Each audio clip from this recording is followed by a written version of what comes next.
మిర్చి రైతులను ఆదుకోవాలని ఏపీ సీఎం చంద్రబాబు నాఫెడ్కు రాసిన లేఖ బోగస్ అన్నారు మాజీ మంత్రి కాకాని గోవర్ధన్ రెడ్డి. గతంలో ఏనాడు నాఫెడ్ ద్వారా కొనుగోలు చేయని సీఎం లేఖ రాయడం హాస్యాస్పదంగా ఉందన్నారు. మిర్చి రైతులను మరోసారి వంచారని కాకాని నెల్లూరులో ధ్వజమెత్తారు.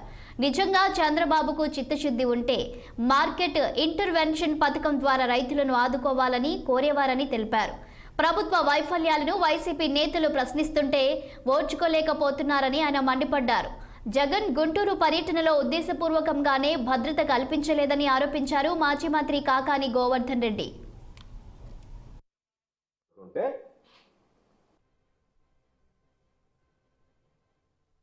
మాకు సంబంధం లేదు, మేము రాజకీయంగా మమ్మల్ని ఏమన్నా ప్రశ్నిస్తే మేము వాళ్ళ మీద విష ప్రచారానికి దిగుతాం, దాడులకు దిగుతాం, దాడులకు దిగుతాం అన్నట్టుగా ఈరోజు మీ ప్రవర్తన ఉంది. నిన్న జగన్మోహన్ రెడ్డి గారు మిర్చి ఆడికి వెళ్ళాడు.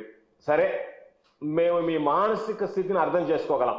ఎందుకంటే గత 2 రోజులుగా కృష్ణా గుంటూరు ఏదైతే ఈరోజు జగన్మోహన్ రెడ్డి గారు 2 సార్లు పర్యటించాడో దాని మీద మీరు రకరకాలైనటువంటి విమర్శలు చేయవచ్చు.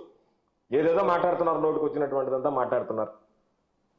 అయితే ఆ 2 పర్యటనలో ఆయనకి చూడడానికి ఆయన పట్ల ఉన్నటువంటి అభిమానంతో తరలి వచ్చినటువంటి జనాన్ని చూసిన తర్వాత మీకు మైండ్ బ్లాక్ అయినట్టుగా, ఏదో పాపం తెలియనటువంటి ఫ్రస్ట్రేషన్లో ఆక్రోశం, ఆవేశం అన్నీ కలబలిసి ఈరోజు ఏదో ఒక విధంగా జగన్మోహన్ రెడ్డి గారు వెళ్ళాడు, జనం వచ్చారనేటువంటిది తట్టుకోలేక, జీర్ణించుకోలేక మీ ప్రవర్తన ఈరోజు ఆ విధంగా దిగజారిపోయిందని నేను భావిస్తున్నా.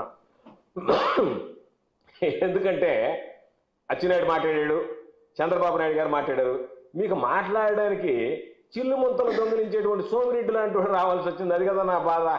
వీడు చిల్లు ముంతలు దొంగిలించేవాడు అయిపోతే వీడు చిల్లు ముంతలు దొంగిలించే సోమిరెడ్డి మీకు మాట్లాడేవాడా?